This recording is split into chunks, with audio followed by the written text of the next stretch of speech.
Hello guys, welcome to பாகுனாரா vlogs. அடிக்கிற வெயிலுக்கு வெளியே போயிட்டு வந்துட்டு வீட்டில் பைத்தியம் முடிச்சு உட்காந்துருந்தேன். எனக்கு ஞாபகம் வந்து தான் எங்கள் அம்மா சொன்ன பனானா மில்க் ஷேக் ரெசிபி. அதுக்கு தேவையானதெல்லாம் ஒரு மிக்ஸி, ஒரு ஜார், ஒரு வாழைப்பழம், இல்லைன்னா உங்களுக்கு தேவையான வாழைப்பழம் எடுத்துக்கோங்க. ட்ரை ஃப்ரூட்ஸ்னு பார்த்தீங்கன்னா வீட்டில் இருக்கிறதே போதும். உங்கள்கிட்ட ஹனி இருந்தால் சேர்த்துக்கோங்க. எங்ககிட்ட ஹனி இல்லை. நான் அறக்க பறக்க செஞ்சதுனால ஐஸ் க்யூப்ஸ் அப்போ தான் பால் சூடு பண்ணியிருந்தேன், அதனால தான் அப்படியே சேர்த்துட்டேன். நல்லா அரைச்சிக்கோங்க. அரைச்சதுக்கப்புறம் ஒரு திக் கன்சிஸ்டன்சியில் வரும். அதான் அவங்களுக்கே தெரியல மில்க் ஷேக் எப்படி இருக்கும்னு. அந்த மாதிரி கன்சிஸ்டன்சியில் வந்ததுக்கப்புறமா என்ன பண்ணுறீங்கன்னா ஒரு பெரிய கிளாஸோ சின்ன கிளாஸோ உங்கள் வீட்டில் இருக்கிற மாதிரி கிளாஸில் சர்வ் பண்ணிவிட்டு கொடுத்தீங்கன்னா நல்லா குடிப்பாங்க. இது வெயிலுக்கு நல்லாயிருக்கும்.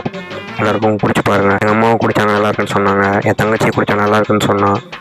அண்ட் நானும் குடித்தேன். அந்த குடிச்சிட்ருக்கப்போ தான் கரெக்டாக நாங்கள் ஆர்டர் பண்ண மைக் வந்தது. அந்த மைக்கில் தான் இப்போ நான் பேசிக்கிட்டு இருக்கேன்.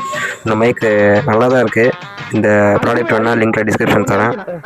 வேணும்னா ஆர்டர் பண்ணி வாங்கிக்கோங்க. Thank you guys.